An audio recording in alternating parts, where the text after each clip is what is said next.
glória e louvor pelos séculos dos séculos sem fim, porque dele, por meio dele e para ele são todas as coisas. A ele, pois, a glória eternamente. Amém. Vamos abrir nossas Bíblias na carta aos Colossenses, no 3º capítulo. Carta aos Colossenses, no 3º capítulo. Os versículos 12 ao 17.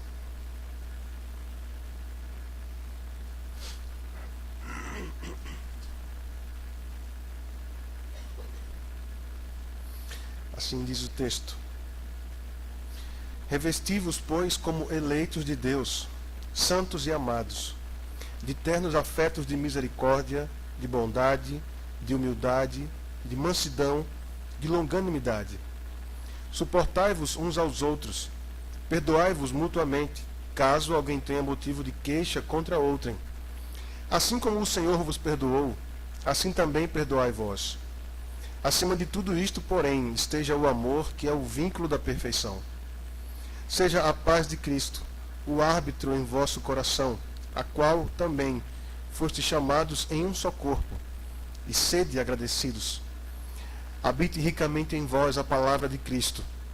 Instruí-vos e aconselhai-vos mutuamente em toda a sabedoria, louvando a Deus com salmos e hinos e cânticos espirituais, com gratidão em vosso coração. E tudo o que fizerdes, seja em palavra, seja em ação, fazei-o em nome do Senhor Jesus, dando por ele graças a Deus Pai. Oremos. Ó Senhor, te clamamos mais uma vez por tua graça, por teu poder, por tua misericórdia. O culto é um momento singular para as nossas vidas. É um momento que o Senhor requer de nós. É um momento no qual nós te exaltamos através dos louvores, através dos cânticos, dos hinos, através do coro, das orações feitas, das leituras também feitas da tua palavra. E nesse momento, Senhor, te rogamos que tu venhas nos transformar pela tua palavra, que tu venhas nos edificar pela tua palavra. Senhor, homem nenhum pode fazer isso, só o Senhor pode. Senhor, tem misericórdia de nós, ser propício a nós pecadores. Nos abençoa, Pai, com a tua palavra, em nome do Senhor Jesus. Amém. O ser humano foi criado por Deus para relacionar-se com Ele. Deus não intentou criar o homem porque seria a criatura mais genial da sua criação. Ele também não precisava do homem. Ele não precisa do homem. O próprio Deus já vivia unidade, já vivia amor, já vivia em comunhão nas pessoas do Pai, do Filho e do Espírito Santo. Deus se basta. Deus não precisa de absolutamente ninguém. O louvor que porventura prestemos, tudo o que façamos, tudo o que elevemos em exaltação ao seu nome, reconhecimento do seu poder e majestade, não dá mais glória a Deus. Não atribui a Ele absolutamente nada, porque Ele é pleno em si mesmo. Não há o que colocar a mais em Deus, porque Deus é pleno. Ele é infinito em sabedoria, poder, em louvor e glória. Ele não precisa de mais nada. Ele literalmente se basta a si mesmo. Ele é o autoexistente. Ele não precisa de ninguém, nem de nada, para ser quem Ele é. Não precisa de ninguém de nada para mantê-lo. Ele é, simplesmente é, desde a eternidade e para toda a eternidade. Mas Ele quis criar o homem para relacionar-se com esse homem. E esse relacionamento com o homem deveria ser um relacionamento de amor, um relacionamento santo e puro desde o início. Mas infelizmente com a queda, essa comunhão que havia entre o homem e Deus foi quebrada. O homem fora expulso do jardim juntamente com Eva, a mulher, e a comunhão com o Senhor então fora quebrada. Então se fez necessário que Ele enviasse o seu Filho, Jesus Cristo, nascido de mulher, nascido sob a lei, para então restaurar essa comunhão que se perdera lá no Éden com o homem. Através daquele animal que Deus rasgou ali no Éden, para cobrir as vergonhas de Adão e de Eva, o Senhor já ali fez o prenúncio do sacrifício que seria feito pelo seu próprio Filho. Porque Sem derramamento de sangue não há remissão de pecados. Então, através de Jesus Cristo, nós temos comunhão novamente com Deus. Tivemos a comunhão com o Senhor restaurada nele, no sangue da sua cruz. E fomos reconciliados, não simplesmente para voltarmos a ter comunhão com ele, mas para um propósito infinitamente maior do que este, para nos conformar à imagem e semelhança dele, do Senhor Jesus. Nós precisamos ter isso na mente e no coração, porque esse propósito de Deus para mim e para você é sublime demais. Não há como colocar isto em livros, não há como expressar isso com palavras.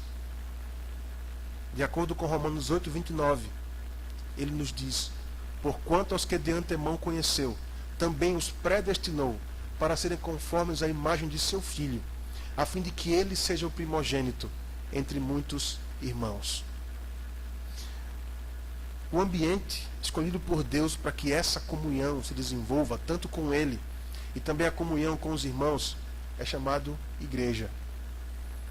É o ambiente. E por que eu falo ambiente? Porque não é o lugar em si. Não é tijolo, pedras, madeira, o que quer que seja. Mas o ambiente é chamado igreja.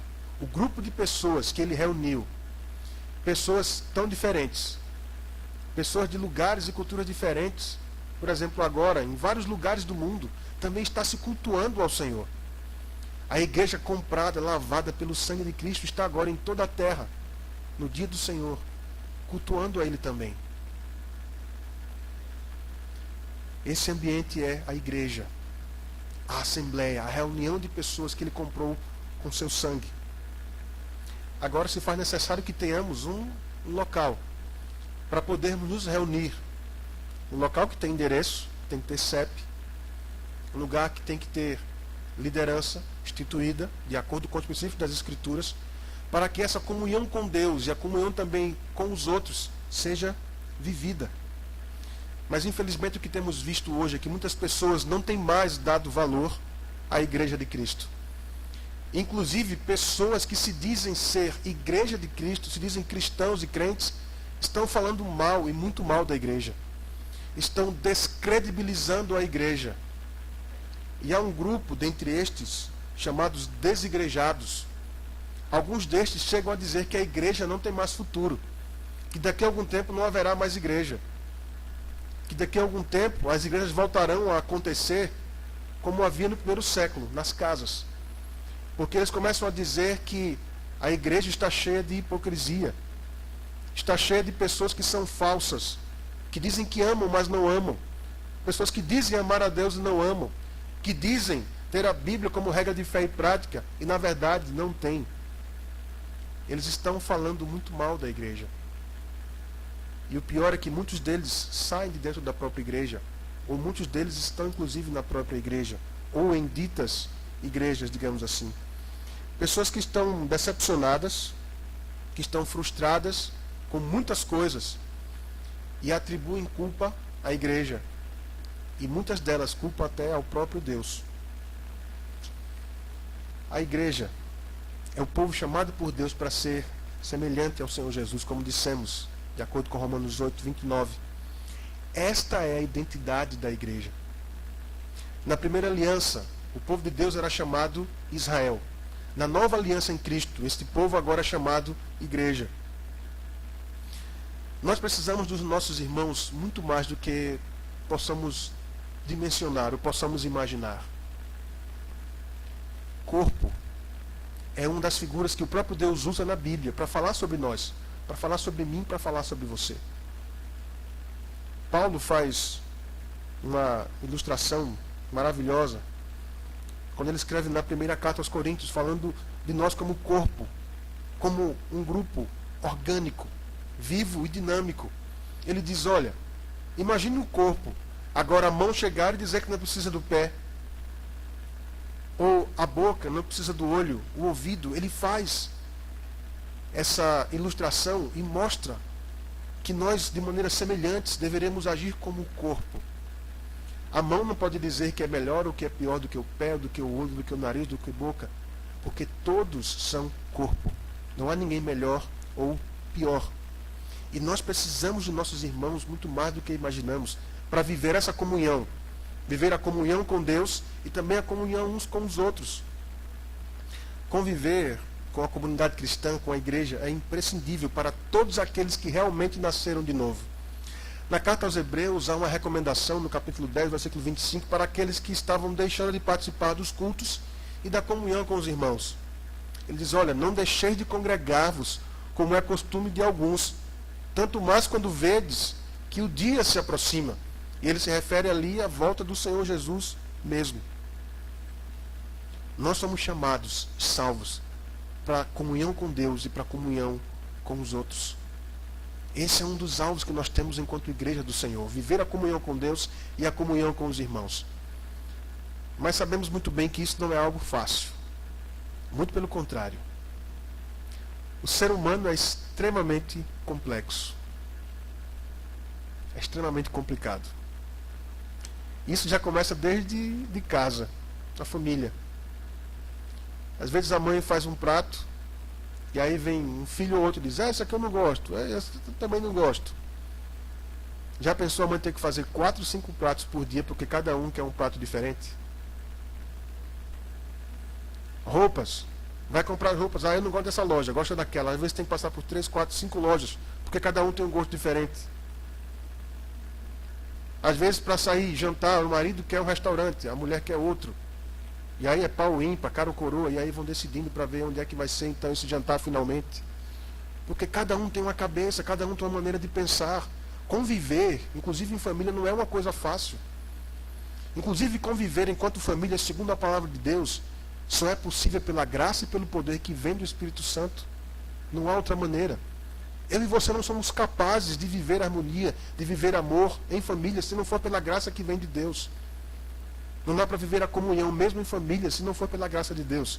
Imaginem agora quando se juntam várias famílias no mesmo lugar. É muito problema. É muita complexidade. Literalmente só a graça. E eu vou morrer dizendo só a gratia. Porque é mesmo. Mas a palavra de Deus, ela nos chama a essa comunhão. E ela nos diz como viver essa comunhão. E pela graça que vem de Deus, como trilhar e trabalhar para conseguir essa comunhão. Ao olharmos a história da igreja, nós vemos que a igreja parece que tinha uma regra. Viver de crise em crise. Parece que era mais ou menos isso. Porque se você olhar, por exemplo, para a igreja de Atos, ali logo no seu nascedouro, já houve uma complicação ali, que foi necessário se instituir diáconos para que não houvesse confusão na distribuição dos bens e das coisas ali entre os necessitados. Depois você vai ver Paulo e Barnabé discutindo, inclusive se apartando, um vai para um lado, o outro vai para o outro. Igrejas nascendo, mas ao mesmo tempo que nasciam também juntos os problemas. Ao olhar o quadro geral, a igreja andou de crise em crise. E quando olhamos para a igreja hoje, de maneira geral, nós vamos ver. Ela também está em crise. Mas, pela graça que vem de Deus, as crises devem ser encaradas como uma bênção dupla. E por quê? Primeiro, através das crises, o Senhor nos chama, como igreja, a um autoexame e ao arrependimento. A nos colocarmos diante dos seus pés, pedirmos perdão, misericórdia. Segundo, o Senhor então desperta a sua igreja, desperta o seu povo e o restaura para a sua glória. Nessa carta aqui aos Colossenses, como em várias outras cartas, nós vamos perceber que Paulo, ele vai glorificar a Cristo. Essa carta aos Colossenses tem uma das maiores e mais belas passagens sobre cristologia, sobre a pessoa do Senhor Jesus. Você pode depois ler com atenção isso no primeiro capítulo desta carta, que vai dos versículos 13 até o 23. Você pode ler depois numa leitura atenta e perceber o que Paulo coloca ali sobre a pessoa do Senhor Jesus. E ele escreveu esta carta quando ele estava preso. Paulo não estava passando férias ou não estava num lugar simplesmente confortável. Ele estava preso. E ele escreveu tanto esta carta quanto a carta aos Efésios, a carta aos Filipenses, também a primeira e a segunda carta de Timóteo, em períodos de prisão.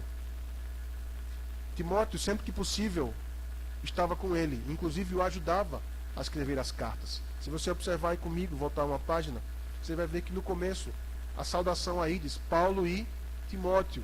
Timóteo o ajudou a escrever essa carta e também fez com que ela chegasse depois à igreja de Colossos. Vemos aqui também que há um outro nome, Epáfras. E alguns também acham que o Epafrodito, que aparece depois da outra carta, são o mesmo homem, são o mesmo irmão a quem ele se refere. E ele também, como companheiro de Paulo, ele ajudou a fundar a igreja, a própria igreja de Colossos, a igreja em Laodiceia, em Hierápolis. E Epáfras fez um relato do que estava acontecendo na igreja. Então, ao saber do que estava acontecendo na igreja, Paulo, então, inspirado pelo Espírito Santo, usado por Deus, escreve esta carta aos irmãos de Colossos.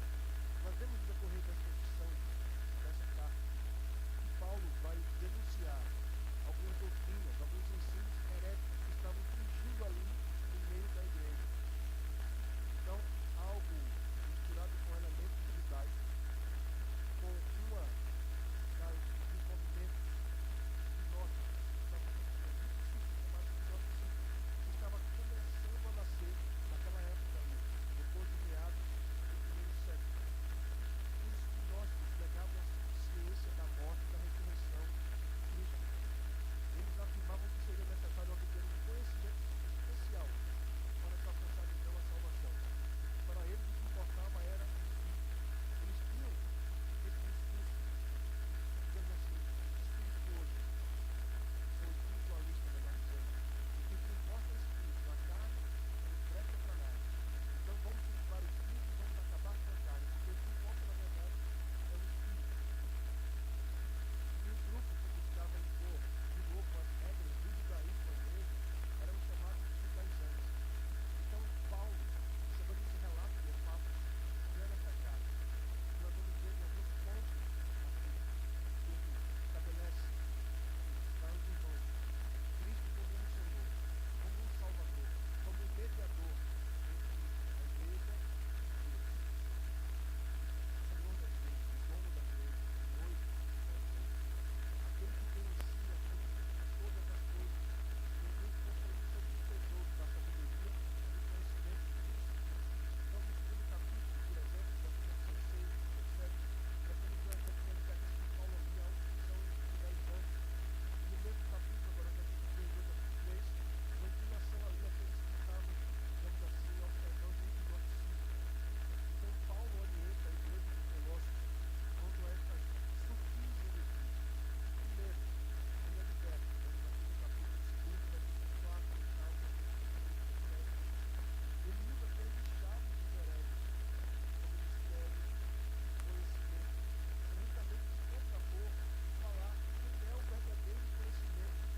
E quando ele fala de Cristo, ele diz, olha, Cristo, o mistério que estava oculto, mas agora foi revelado. Olha, não é necessário ter um conhecimento especial e alguns olhos. Cristo está aqui agora, manifeste aos nossos olhos, manifeste na sua carne, morto e ressurreto.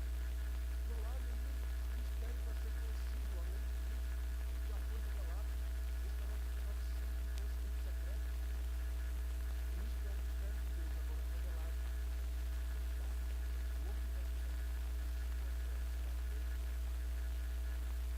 e ressurreto. Ele continua e vai demonstrando que o senhorio de Cristo é onde está.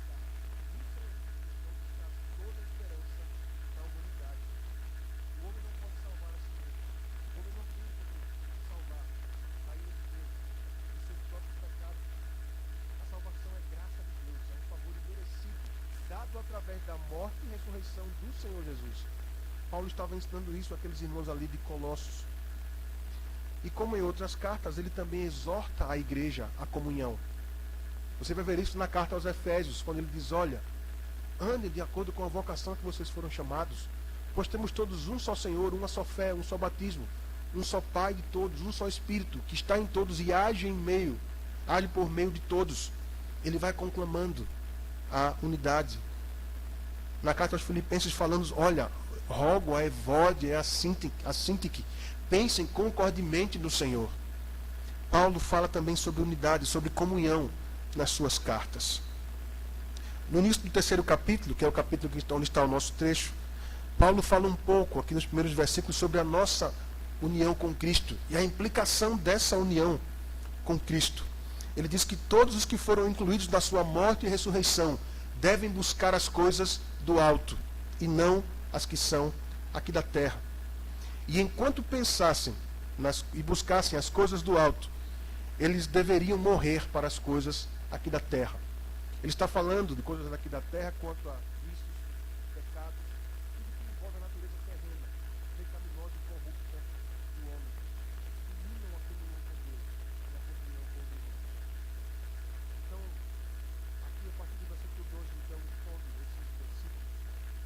Vamos observar. Acompanhe comigo isso aqui. Versículo 12.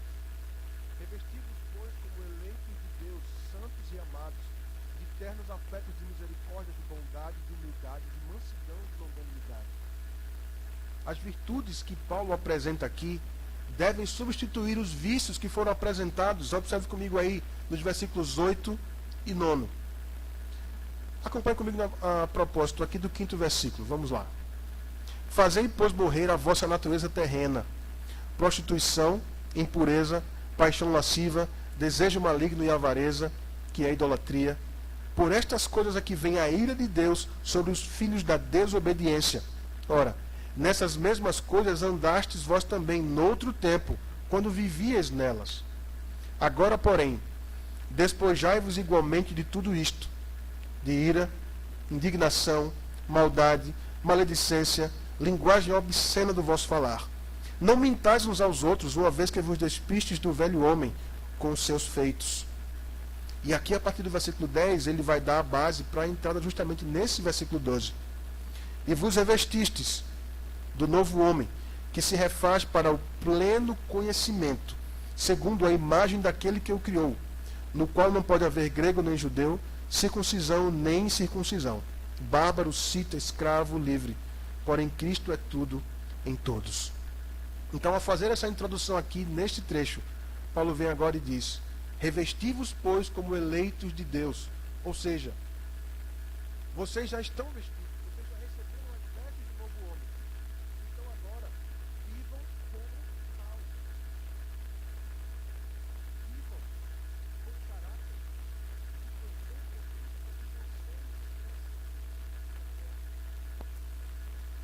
vocês palavras que novo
mereceria receber, talvez por um mal que tenha feito, por uma afronta que tenha feito.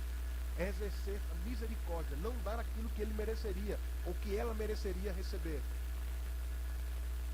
Todos aqueles que convivem sabem muito bem. Em um momento ou outro, vem uma palavra de ofensa. Em um momento ou outro, há um conflito. Em um momento ou outro há uma contrariedade. Às vezes eu mesmo vou dizer alguma palavra que vai ofender, que vai magoar. Você também. Nós precisamos ser munidos pela misericórdia que vem de Deus. Aqueles que têm recebido da misericórdia de Deus vão exercer misericórdia também. Nós temos visto isso na exposição do Sermão do Monte, que o pastor Cláudio tem feito aqui pelas manhãs no domingo. Então, quando ele usa esse termo aqui, e depois os outros que estão aqui associados, bondade, longanimidade, cada um destes, esses termos conclamam, chamam a graça de suportar com paciência toda oposição, contrariedade e afrontas. Por quê? Por causa de Cristo. Porque somos eleitos, santos e amados. Ou seja, somos chamados para imitar a Cristo em todo tempo, em todas as coisas, em toda e qualquer circunstância, em toda e qualquer situação. Deus aqui chama a sua igreja de modo coletivo. Quem busca um relacionamento pessoal com Deus, sem querer se comprometer com a sua igreja, está pecando gravemente. Deus não nos escolheu para mostrarmos sua glória apenas individualmente ou pessoalmente, mas também como família de Deus aqui na terra. E a sua família é vista e é expressa quando cultua aos domingos, sim, mas também durante a semana, quando vive o Evangelho da graça de Deus. Não é algo individual ou pessoal. Ser igreja é ser comunidade, é ser corpo, é ser povo. E é ser munido com essas virtudes que ele coloca aqui. Quando nos reunimos como irmãos e convivemos com eles, quando nos reunimos com os irmãos e convivemos com eles, essas virtudes devem estar presentes, porque elas vão dar, digamos assim, uma expressão visível e audível de quem nós somos em Cristo. Membros do corpo de Cristo, eleitos, santos e amados. Isto é tão forte que no Evangelho de João ele diz, olha, sabe quando é que o mundo vai crer que eu fui enviado? Quando vocês se amarem uns aos outros. Quando vocês se amarem uns aos outros, eles verão que vocês são meus discípulos e que eu fui enviado. Versículo 13. Suportai-vos uns aos outros, perdoai-vos mutuamente caso alguém tenha motivo de queixa contra outrem. Assim como o Senhor vos perdoou, assim também perdoai vós. Suportai-vos aqui não tem a ver com tolerância. O sentido aqui não é tolerar. Não aguento mais o meu marido. Não aguento mais a minha esposa. Mas fazer o quê? Tem que suportar, né? Tem que suportar, né? Não, a ideia não é essa, nunca foi. A ideia de suporte aqui, de suportar aqui, é de suportar mesmo. Dar suporte, segurar, apoiar. É tão forte. E o sentido aqui vai para a nossa vida enquanto comunidade da seguinte maneira. Caminhando com os irmãos. Se no meio da caminhada, e aqui caminhada se refere à própria vida, um destes cai, a minha postura e a tua postura deve ser a de chegar lá e de levantarmos esse irmão e essa irmã, darmos suporte, levantarmos para que ele volte a caminhar para a glória de Deus. Seremos feridos pelos nossos irmãos, sem dúvida alguma, isso é inevitável. E é isso que ele quer dizer quando diz aqui, perdoai-vos mutuamente. Todos nós teremos que perdoar. E também teremos que ser perdoados. Porque a convivência consiste nisto.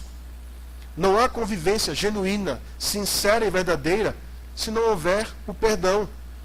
Porque nós pecamos uns contra os outros. Nós pecamos uns contra os outros. Nós sabemos muito bem disso. E precisamos que a graça de Deus, o poder que vem de Deus, se desenvolva em nós, para que então aprendamos a perdoar, assim como Ele nos perdoou. Lembram de Pedro? Em Mateus 18, Pedro chega e pergunta, Senhor, quantas vezes devo perdoar meu irmão? Até 7, achando que era muito. E o Senhor vem e diz, 7, Pedro? Eu te digo que não somente 7, mas 70 vezes 7. Quem é bom de matemática aqui já fez as contas aí, já multiplicou, que dá 490. Mas a questão aqui não tem a ver com o número. O Senhor quis dizer com isso que não haverá limites. Se o pedido de perdão for sincero, E se ele mudar, ele deve pedir perdão de outras coisas. É o ideal. Mas se ele pecar, nesse mesmo pecado outras vezes, eu e você temos que perdoar. Porque se avaliarmos a nós mesmos, quantas vezes nós já chegamos a Deus em oração para pedir perdão pelos mesmos pecados?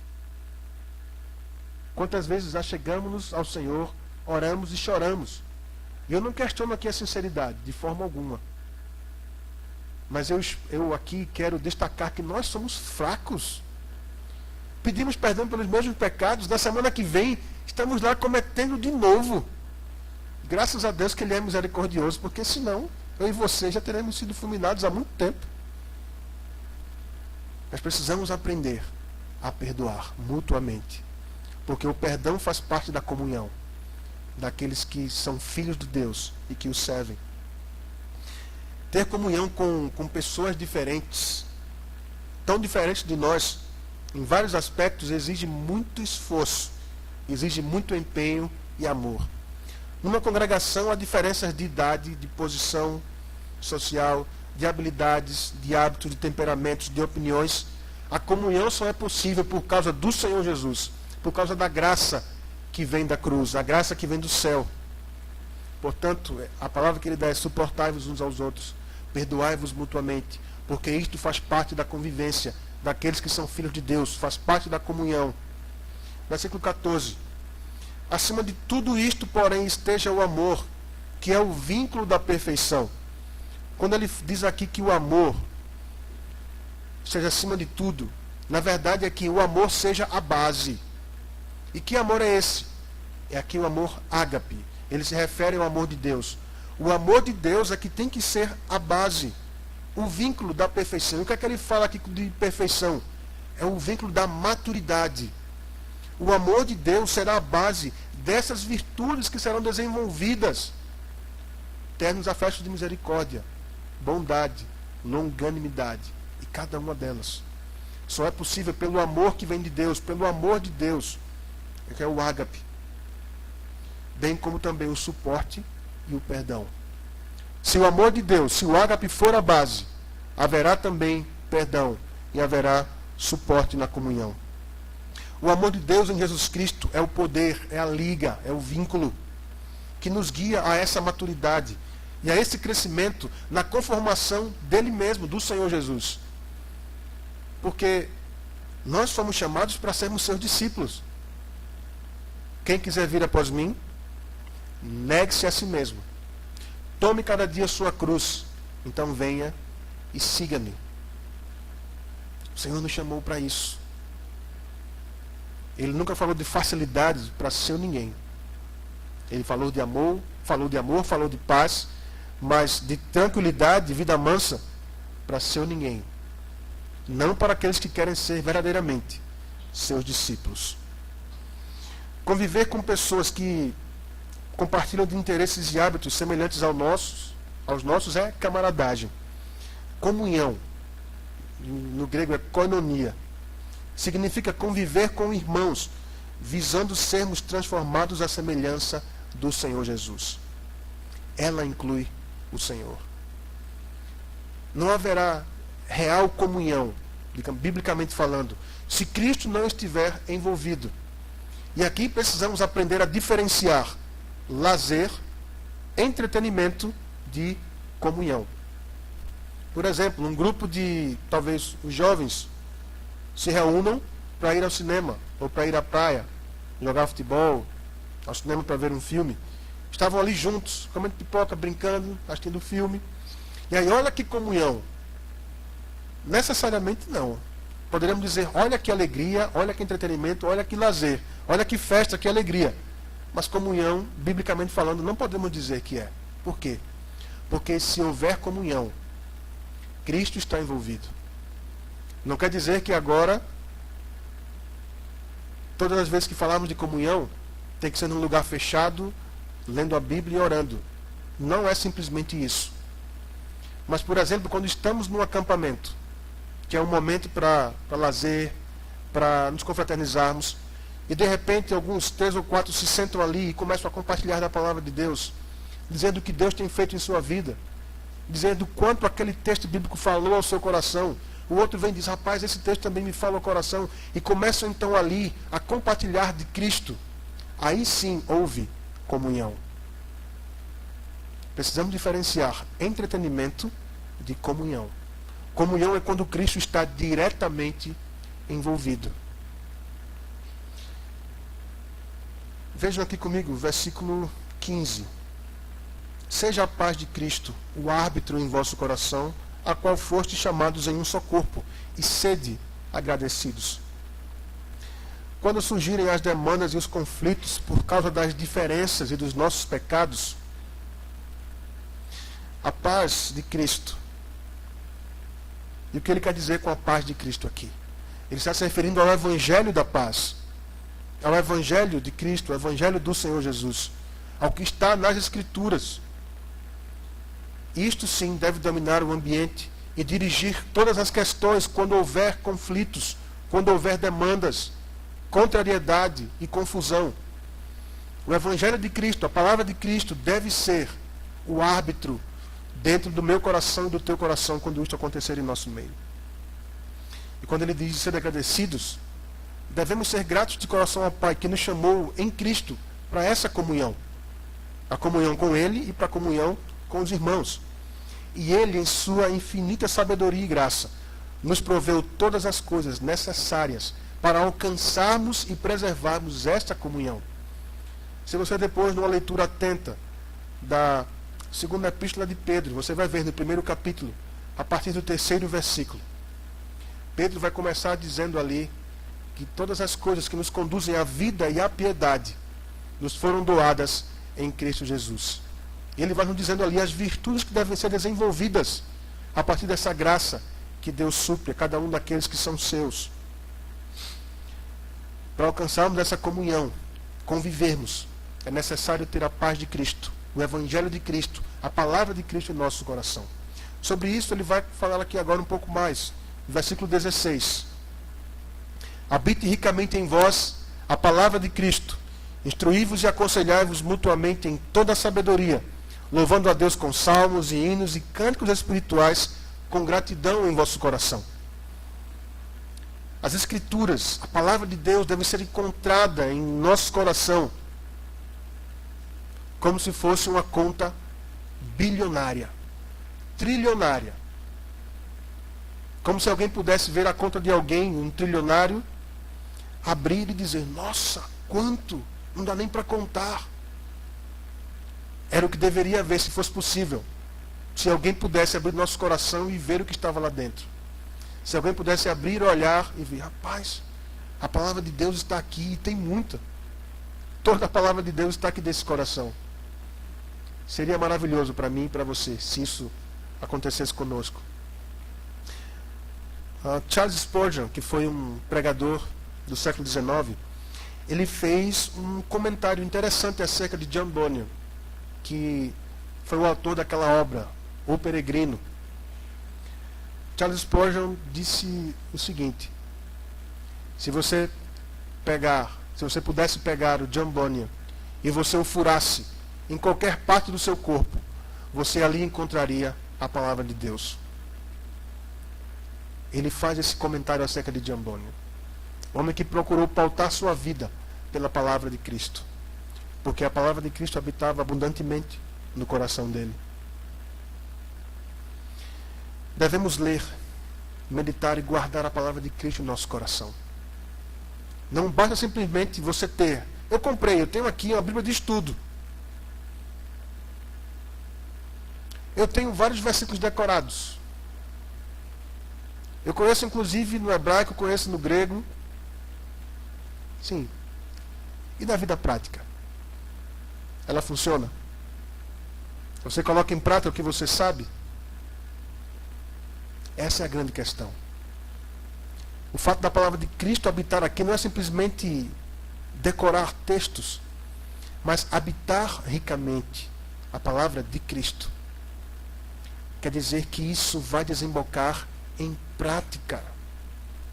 Prática segundo a palavra de Cristo. E o que significa isso? O próprio versículo responde. Se a palavra de Cristo habitar ricamente essa instrução e conselho do qual ele fala aqui, em toda a sabedoria que vem da palavra de Cristo, ela acontecerá em nosso meio, enquanto vivemos, enquanto louvamos a Deus com salmos, hinos e cânticos espirituais, com gratidão em nosso coração. Se a palavra de Cristo verdadeiramente habitar em nosso coração, nós buscaremos viver de maneira que agrade a Deus. Nós seremos servos de Deus e também seremos servos dos nossos irmãos. Nós daremos suporte, daremos perdão, misericórdia, instrução, conselho e também receberemos da mesma forma com aqueles que têm a mesma graça dentro de si. Habite ricamente em vós a palavra de Cristo. Toda a instrução e conselho mútuo na comunhão em Cristo deve vir da sua palavra, que é onde está a verdadeira e eterna sabedoria. Sobre isso ele fala desde o Antigo Testamento. Há alguns textos aqui que eu quero apenas citar e depois você pode conferir numa leitura mais atenta. Deuteronômio, no 8º capítulo e o 3º versículo. O Senhor vai dizendo ali através de Moisés: olha, eu te provei, eu testei vocês, eu humilhei vocês, fiz vocês passarem fome, para saber o que se passava no coração de vocês, se vocês guardariam ou não os meus mandamentos, e para te fazer saber que nem só de pão viverá o homem, mas de toda palavra que procede da boca do Senhor, disso viverá o homem. Salmo 119, versículo 105, vocês conhecem bem. Lâmpada para os meus pés e a tua palavra, e luz para o meu caminho.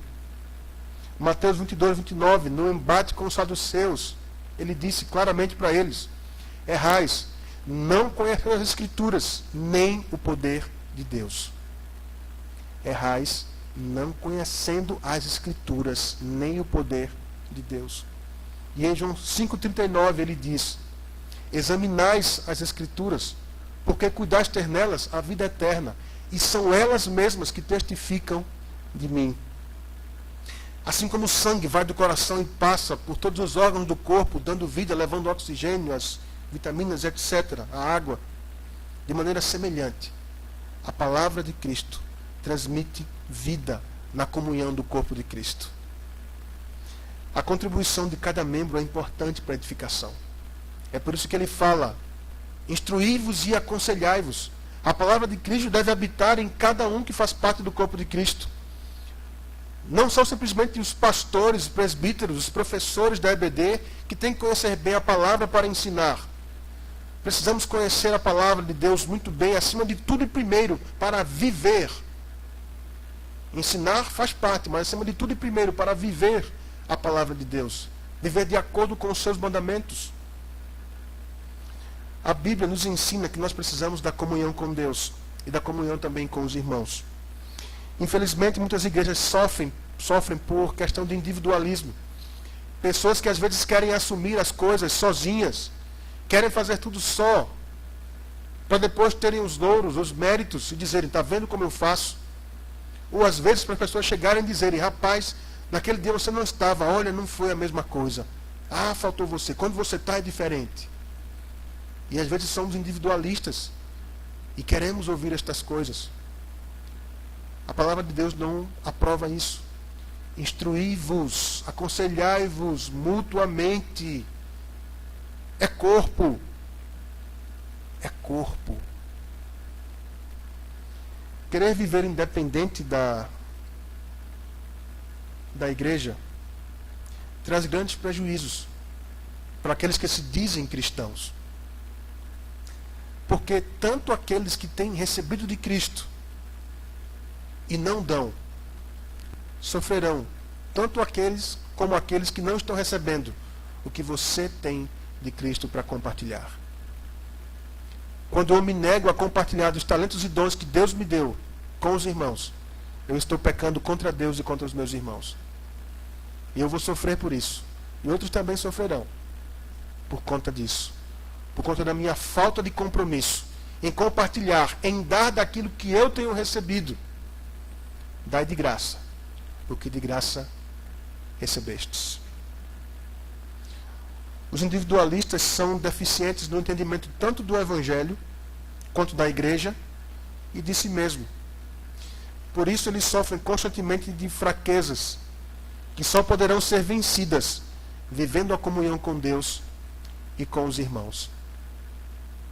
Há algumas pessoas que parecem que vivem em crises constantes, que parecem nunca se encontrar na igreja. Mas por que será que elas nunca se encontram? Será que o problema é simplesmente da igreja, que talvez não receba, que talvez não acolha? Será que o problema não está nele? Ou nela? Ou neles? Quando nós não compartilhamos da comunhão do corpo de Cristo, nós enfraquecemos. Nós enfraquecemos. Deus nos chamou para sermos corpo, para caminharmos juntos e não distantes uns dos outros. Cada cristão precisa do ministério, do serviço do outro ou dos outros irmãos. Mesmo os que são mestres e líderes. Mesmo pastores, mesmo os presbíteros. Nós precisamos dos irmãos. Nós não somos mais especiais do que vocês em absolutamente nada. Nós somos tão pecadores quanto cada um de vocês são. Precisamos de oração tanto quanto vocês.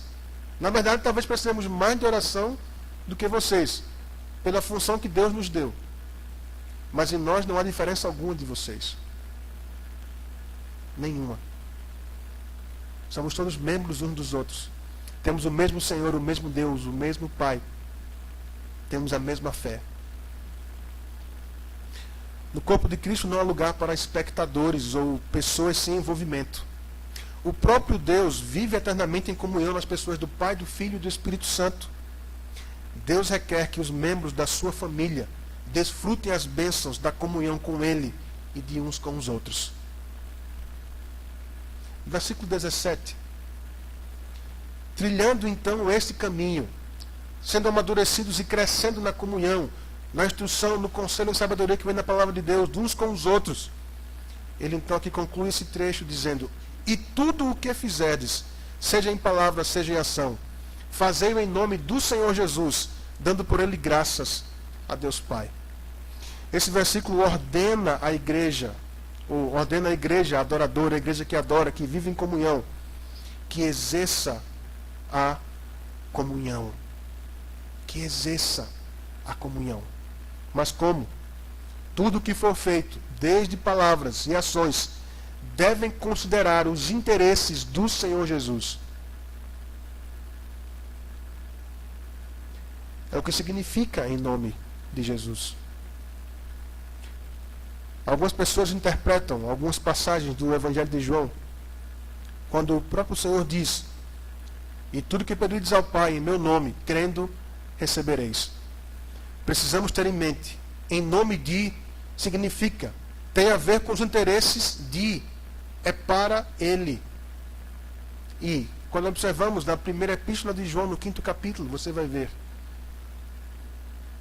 E ao orarmos segundo a sua vontade, Ele nos ouve quanto àquilo que pedimos. Quando eu oro em nome de Jesus, quando você ora em nome de Jesus, não pode simplesmente ter a ver com os meus interesses pessoais, com os teus interesses pessoais.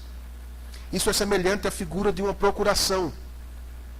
Alguém que tem poderes, que tem influência, e transfere ou dá a alguém poderes através de uma procuração. O que acontece com o procurador? O procurador vai procurar os seus próprios interesses ou o interesse daquele que lhe deu a procuração? Ele vai agir em nome daquele que lhe deu a procuração, considerando o interesse ou os interesses daquele que lhe deu a procuração. Quando nós oramos em nome de Jesus, tem a ver com a glória dele, tem a ver com louvor a ele, tem a ver com o reino dele. Embora ele nos coloque na própria palavra que devemos orar pelo alimento, devemos orar por cada uma das coisas da nossa vida, ainda assim, tudo isso deve ser para a sua glória, para o seu louvor. E não simplesmente para o nosso aprazimento, embora também seja, mas não simplesmente para isso, e não atentando primeiro para isso. Quando oramos em nome de Jesus, temos que considerar a glória de Jesus, os interesses e o reino de Jesus Cristo. E depois de haver feito tudo, devemos render graças, louvá-lo e bendizê-lo pelo privilégio de sermos dele, de sermos sua igreja, de sermos irmãos em Cristo e família de Deus Pai. Algumas aplicações finais aqui para nós. Primeiro, temos o compromisso de andar como filhos de Deus. Se fomos eleitos, separados por Ele, se temos sido amados por Ele, pelo Senhor, temos que fazer jus ao sermos corpo de Cristo, ou nos dizermos corpo de Cristo. E aqui para nós, os que não estamos andando em conformidade com o Evangelho de Cristo, que estamos faltando com o compromisso que temos com Ele, com os nossos irmãos, de não vivermos a comunhão, de não estarmos presentes. Se você está assim, meu querido, minha querida, é hora de você abandonar a preguiça. É hora de você abandonar o egoísmo, a falta de compromisso e começar a andar direito, como um santo, como um eleito e como um amado de Deus. Você será cobrado pelo próprio Deus se você não andar direito. Porque cada um de nós prestará contas a Ele por tudo que fizer aqui. Se você é um santo, eleito, amado, se é uma santa, um eleito, uma amada, então ande como tal. Se você não tem andado, a partir de agora, por causa de Cristo, comece a andar. É momento de se arrepender e de assumir um compromisso que a palavra de Deus impõe a mim e que impõe a você também. Temos que abandonar essa velha natureza que quer comodidade, que quer sombra e água fresca, que não quer envolvimento com os problemas do irmão. Olha só para o próprio umbigo. É hora de abandonar essa natureza, os vícios e os pecados, e andar de maneira que agrade a Deus, com Ele e com a sua igreja. Segundo, nós somos um corpo em Cristo. Um corpo em Cristo. Devemos ficar atentos às necessidades dos nossos irmãos e nos dispor a apoiá-los e dar suporte a eles. Muito mais do que necessidades talvez materiais ou físicas, há necessidades espirituais. Precisamos orar uns pelos outros. Precisamos ficar atentos. Pela convivência, nós começamos a perceber quando um irmão chega na igreja diferente, talvez um semblante triste, talvez aborrecido, chateado. Devemos ficar atentos a estas coisas e podemos nos chegar a dizer: com licença, meu irmão, minha irmã, o que foi que houve? Estou notando você um pouco triste. Teu rosto está diferente. O que foi que houve? Há algum motivo pelo qual eu possa orar por você? Ou há algo que eu possa fazer por você? Nossa postura como corpo deve ser essa. Nos interessar pelos nossos irmãos, para dar suporte, para dar apoio em oração, em envolvimento com os problemas dele, naquilo que nós podemos. Isso é ser corpo de Cristo. Acima de tudo, dar suporte nas coisas do alto, no que diz respeito à nossa comunhão com o próprio Deus e com os irmãos. Porque nós sabemos, os que temos procurado viver de maneira séria o Evangelho, nós temos sofrido e sofremos muitas pressões de todos os lados, da própria carne, do nosso inimigo que é Satanás, do mundo. Não é fácil ser crente segundo as Escrituras. É só pelo poder e pela graça que vem de Deus. Para nos ajudar nisso, Ele proveu o corpo, os irmãos e as irmãs, para orarmos uns pelos outros, para darmos as mãos, quando for o caso, para continuarmos caminhando juntos, na graça e no poder que vem de Deus. Terceiro, o perdão também deve ser exercitado por nós. Todo aquele que foi perdoado por Deus e que recebeu e tem recebido sua misericórdia, vai aprender a compartilhar com os irmãos desta mesma misericórdia. E isso começa em casa. Nós precisamos atentar e observar o nosso coração quanto à questão de ira. Quando nossa vontade não é feita, como reagimos, como procedemos. Geralmente ofendemos. Precisamos aprender a rever isto, a pedir perdão e mudar de vida, nos arrepender de fato e de verdade. O amor de Deus, o ágape, deve ser cultivado por nós. Devemos viver em busca de praticá-lo. Um amor sacrificial, que atenta primeiro para o que é do outro e não para o que é propriamente seu. O amor que vem de Deus vai nos impelir, vai nos empurrar a cultivarmos e a exercitarmos esse tipo de amor com os irmãos. Isso só será possível observando as Escrituras, aprendendo com a Bíblia sobre o amor que Deus tem derramado sobre o seu povo, de acordo com Romanos 5:5. Porque o amor de Deus foi derramado em nossos corações pelo seu Espírito Santo. A palavra de Deus, a palavra da cruz, o evangelho da paz deve estar em nossos corações. A paz de Cristo é o evangelho da graça, que vem sendo compreendido. Talvez, não é? Alguém que diz que compreendeu o evangelho e não vive o evangelho é um mentiroso, é uma mentirosa. Porque se de fato compreendesse, buscaria viver o evangelho. Temos visto, inclusive, nas lições da EBD, o evangelho de Deus precisa ser compreendido, sim. Deve ser vivido e proclamado. Temos visto isso nas lições da EBD. Aqueles que têm vindo. Aproveito para você que porventura não tem vindo, venha para a EBD, venha para a escola dominical.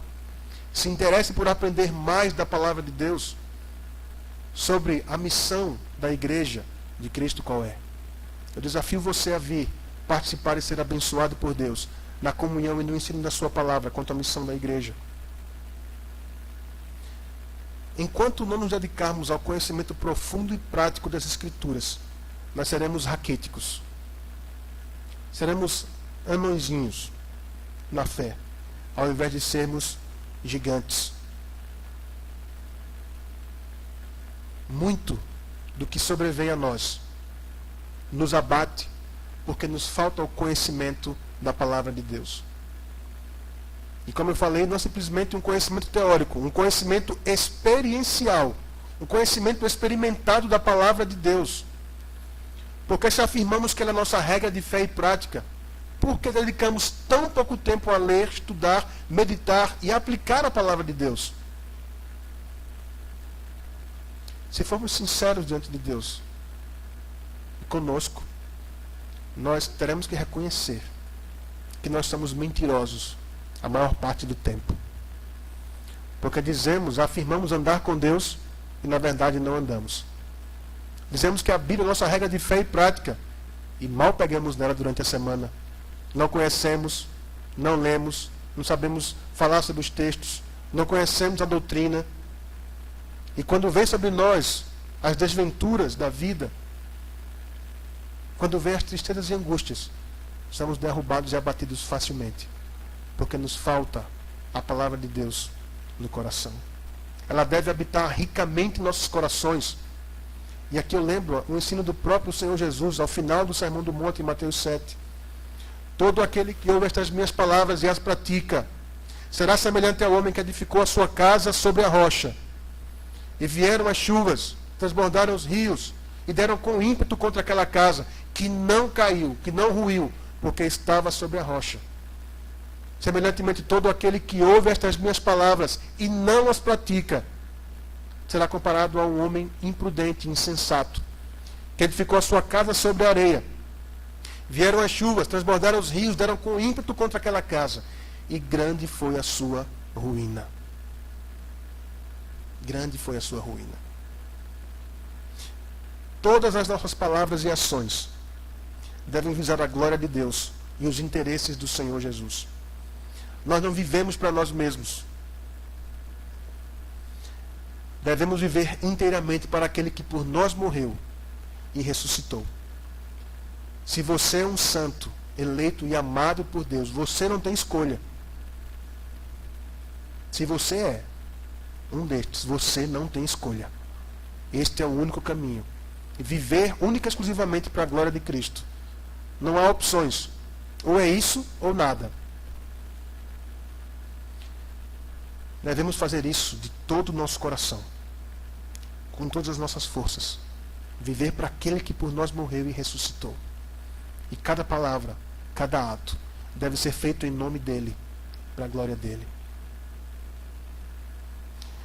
Concluindo, a igreja não é um grupo de pessoas perfeitas que se reúnem aos domingos e alguns dias da semana. Não é. É uma reunião de pecadores, de pessoas imperfeitas, mas que ao mesmo tempo foram eleitos e separados por Deus para serem conformados à imagem do seu Filho Jesus Cristo. Todos os que assim o foram, vivem a comunhão com Ele mesmo, com o próprio Deus e com esse grupo de pessoas que é chamado Igreja de Deus, Corpo de Cristo, a habitação do Espírito Santo. até o dia em que Ele voltará, seremos transformados dia após dia de glória em glória. E então, seremos o que Ele nos conquistou para sermos em perfeição e glória por toda a eternidade, junto com Ele. Que Ele nos dê a graça de colocarmos em prática a Sua palavra, de sermos a cada dia mais cheios do Espírito Santo, cheios da palavra de Cristo, e vivermos para o louvor da Sua glória, a comunhão com Ele mesmo e a comunhão com os irmãos. Amém. Ó Senhor, sê misericordioso e gracioso para conosco.